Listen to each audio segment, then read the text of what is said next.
लेकर के जब विधानसभा की आचार संहिता लगेगी उसमें 100 दिन का समय है और मेरा 100 दिन का ये एजेंडा है। इस एजेंडे को हमने धरातल के ऊपर उतारना है। भाइयों, हमने वो पूरा एजेंडा तैयार किया। 6 जून को जब आचार संहिता हटी, 7 जून से हमने ऐतिहासिक निर्णय लेने हरियाणा की जनता के लिए शुरू कर दिए।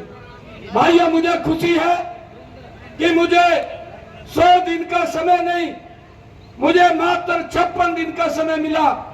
44 दिन पहले चुनाव आयोग ने हरियाणा में चुनाव आचार संहिता लगा दी। आपके भाई बेटे ने 56 दिनों के अंदर हरियाणा प्रदेश के हित में 126 ऐतिहासिक फैसले लिए, जिसकी चर्चा आज हरियाणा प्रदेश के कोने कोने के अंदर है। भाइयों, आज लोग ये बोलते हैं कि भाई समय कम मिला और समय मिलना चाहिए था। लोग तो ये बात बोलते हैं। मैंने कहा समय कम नहीं है, अभी समय शुरू हुआ है। और भाइयों, हुड्डा साहब बोलते हैं, जब मैं ये भाइयों निर्णय ले रहा था, हुड्डा साहब बोलते थे, कहा ये तो घोषणाएं कर रहा है। मैंने कहा हुड्डा साहब, मैं घोषणा नहीं कर रहा हूं, मैं एक गरीब परिवार का बेटा, एक गरीब किसान का बेटा हूं। मुझे मालूम है कि मुझे किस दिशा में चलना है, मुझे यह भी मालूम है कि मुझे किस गति से चलना है। भाइयों, मेरा विजन स्पष्ट है। मैंने हुड्डा साहब को कहा, हुड्डा साहब, ये घोषणाएं नहीं है, ये हमने जो बोला है वो पत्थर के ऊपर लकीर है और उसको हमने धरातल के ऊपर उतारने का काम किया है।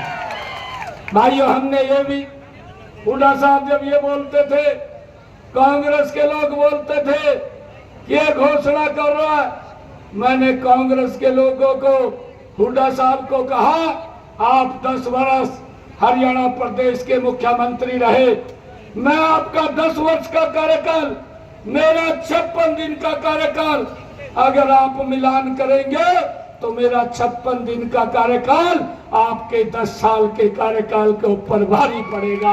भाइयों, ये बोलता है घोषणाएं कर रहे हैं, मैं घोषणाएं नहीं कर रहा हूं। मुझे खुशी है क्योंकि मैं इस क्षेत्र के अंदर आप सबके आशीर्वाद से पिछले 5 साल में यहां से सांसद के रूप में मैंने काम किया है और मेरे पास अगर कोई भी व्यक्ति किसी काम के लिए आया, मायूस होकर के नहीं लौटा, मैंने उसके काम को करने का पूरा कार्य किया है। भाइयों, एक भी व्यक्ति ये नहीं बोल सकता कि मेरे को वहां से मायूस होकर के लौटना पड़ा। भाइयों, मुझे इस क्षेत्र की समस्या के बारे में मालूम था। यहाँ के पट्टेदार मुझे मिलते थे, पट्टेदार आकर के बोलते थे कि मुख्यमंत्री जी अब तुम्हारे बन के कहा, हर हमारा ये काम सीधा कर दो, लिखा करते हैं। भाइयों, हमने निर्णय ले लिया, जो यहाँ के पट्टेदार थे या जिनके घर पंचायत की जमीन में थे, हमने ये भी निर्णय ले लिया है और हमने ये निर्णय लिया 8 अक्टूबर के बाद हमने अपने कैबिनेट में पास कर दिया है।